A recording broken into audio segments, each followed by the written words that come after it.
আচ্ছা, আপনি কি অন্য কারো বিপদ শুনলেই সঙ্গে সঙ্গে ছুটে যান? নিজের কাজ করছেন, নিজের কাজ ফেলে অন্যের বিপদে যাওয়ার অভ্যেস কি আপনার আছে?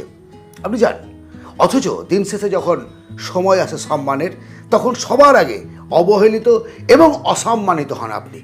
যদি এমনটা হয়, তাহলে আজকের এই ভিডিও আপনার জন্য।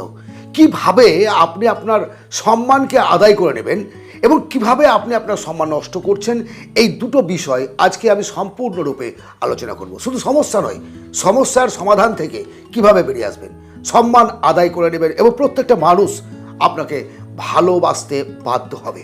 প্রথমে আসি অসম্মানিত হওয়ার প্রধান চারটি কারণ নিয়ে। প্রথম কারণটা হলো, আপনি নিজেকে এত বেশি সস্তা তৈরি করে রেখেছেন, যখন যে ডাকুক বা না ডাকুক, কারো কোনো বিপদ হলেই তার সঙ্গে আপনি ছুটে চললেন। শুধু বিপদ না, অন্য কোনো কারণেও আপনাকে ডাকতে পারে সে। হয়তোবা সঙ্গে নিয়ে কোথাও ঘুরতে যাবে, হয়তোবা আপনাকে সঙ্গে নিয়ে কোনো একটা কাজ করবে। আপনার নিজের কাজ ফেলে রেখে আপনি সেখানে দেড় দৌড় সঙ্গে সঙ্গে উপস্থিত হয়ে গেলেন। একটা কথা কি জানেন, বাজারে যে জিনিসটি ফ্রিতে পাওয়া যায়, বিনা পয়সায় যে জিনিসটি পাওয়া যায়, তার কোনো মূল্য থাকে না। মানুষ তাকে কোনো সম্মান দেয় না। আর এই কারণেই একটা বাউন্ডারি তৈরি করার প্রয়োজনীয়তা আছে। নিজের বাউন্ডারি, আপনার নিজের কাজ আগে, নিজের সমস্যার সমাধান আগে, তারপর অন্যের কথা চিন্তা করা। দ্বিতীয় ভুল, অন্যের চোখে ভালো হওয়ার অতিরিক্ত চেষ্টা। এটা কেমন? মানে আমরা যে কাজটুকু করলাম, যে উপকারটা করলাম অন্যের জন্য, সে তার জন্য একটা অতিরিক্ত মূল্যবান প্রশংসা আমরা চাই। যদি সে কোনো কারণে প্রশংসা না করে, তখন তাকে মনে করে দিই যে আমি অত্যন্ত ভালো মানুষ, আমি তোমার বিপদে দাঁড়াই, তুমি আমাকে কোনো রকম প্রশংসা করছো না। মানে ডাইরেক্টলি তাকে আপনি বলছেন কথাগুলো যে আমি সম্মান চাই। এই যে সস্তা সম্মান চাওয়ার অনুভূতি, সেটাকে আপনি আপনার ভালো ভাবতে পারেন, কিন্তু এটা একটা একেবারে সস্তা প্রশংসা পাওয়ার নিষ্ফল প্রচেষ্টা। আপনি যদি আপনার জন্য প্রশংসা চান, তাহলে কেউ আপনাকে প্রশংসা করবে না, কেউ কাউকে সম্মান করে না। জানেন তো, আমাদের এই সমাজে সম্মান আদায় করে নিতে হয়।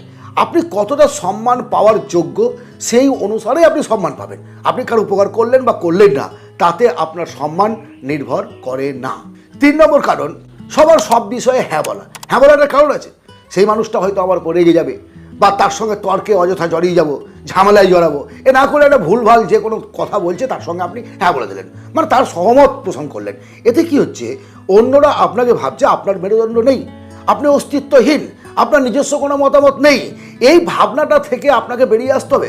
আপনার পার্সোনালিটি আছে, আপনার কিছু ধ্যান ধারণা আছে, যে কারো যে মতামতটা, সেই মতামতের সঙ্গে যদি আপনার মত না মিলে, অবশ্যই প্রোলাইটভাবে তাকে না বলুন। আপনি কাজ করছেন, গুরুত্বপূর্ণ একটা কাজ, আপনার বন্ধু আপনাকে ডাকছে আড্ডা মারার জন্য, আপনি প্রোলাইটলি না বলুন। আপনি পড়াশোনা করছেন, আপনি চাকরির কোনো কাজ করছেন, আপনি ফাইল তৈরি করছেন, কোনো প্রিয় বন্ধু আপনাকে ডাকলো আধ ঘন্টার জন্য আড্ডা মারতে, না বলুন যে কাজটা করে তারপরে যাব। এটা শত্রুতা নয়, এটা হচ্ছে নিজেকে রেসপেক্ট করা।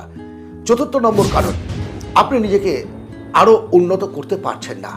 আমি আগেই বলেছি, কেউ কাউকে সম্মান করে না, সম্মান আদায় করে নিতে হয়। আপনি নিজেকে এতটা উন্নত করুন, সেলফ ইমপ্রুভমেন্ট এতটা করুন, যেন অন্যরা আপনাকে সম্মান করতে বাধ্য হয়। আপনার সামনে দাঁড়াতে বা আপনার সম্পর্কে সমালোচনা করতে 10 বার ভাবে। নিজেকে সেই জায়গায় তৈরি করতে হবে। আজ থেকে নিজেকে নিজে সম্মান দিন, সবার আগে নিজে সম্মান দিন। আয়নার সামনে দাঁড়ান, নিজেকে শ্রদ্ধা করুন। আপনি যদি নিজেকে সম্মান না করতে পারেন নিজেই, তো অন্যরা আপনাকে সম্মান করবে কেন? আপনি রাস্তায় মদ খেয়ে মাতলাম করবেন, অন্যান্য ছোট বড় লঘু গুরু জ্ঞান করবেন না, যার তার সামনে সিগারেট ধরে টানবেন, তারাও তো ভাই তাই করবে। এটা রুলস। সেই নিয়ম যাতে ব্রেক না হয়, সেটা চিন্তা করতে হবে। নিজেকে সম্মান দিতে হবে আগে। এবার বলবো, এই যে সমস্যাগুলো, অসম্মানিত হওয়ার সমস্যা, সেই জায়গা থেকে বেরিয়ে এসে সম্মান কীভাবে পাবেন? 1 নম্বর হলো, অযথা জ্ঞান কাউকে দিতে যাবেন না, অযাচিতভাবে কারো উপকার করতে যাবেন না, এবং নিজেকে এতটা উন্নত করবেন যাতে আপনার ভেতর থেকে একটা জ্যোতি, একটা আলো, একটা স্ফুলিঙ্গ বেরিয়ে আসে, অন্যরা আপনাকে ভালোবাসতে বাধ্য হয়। আজকের এই আলোচনায় যে ভুলগুলো বা যে ভুলটি আপনি অলরেডি করেছেন, অবশ্যই কমেন্টে লিখুন, এবং নিজেকে পরিবর্তন করতে চান কিনা সেটা জানান। যদি সত্যি নিজের জীবনের উন্নতি চান এবং নিজেকে একটা নতুন মানুষ রূপে বর্তমান সময়ে তুলে ধরতে চান, তাহলে অবশ্যই ভিডিওটি লাইক করুন, শেয়ার করুন, সাবস্ক্রাইব করুন, বন্ধুবান্ধবদের সঙ্গে থাকুন, আনন্দে থাকুন, ভালো থাকুন। দেখা হবে অবশ্যই অন্য ভিডিওতে। ধন্যবাদ।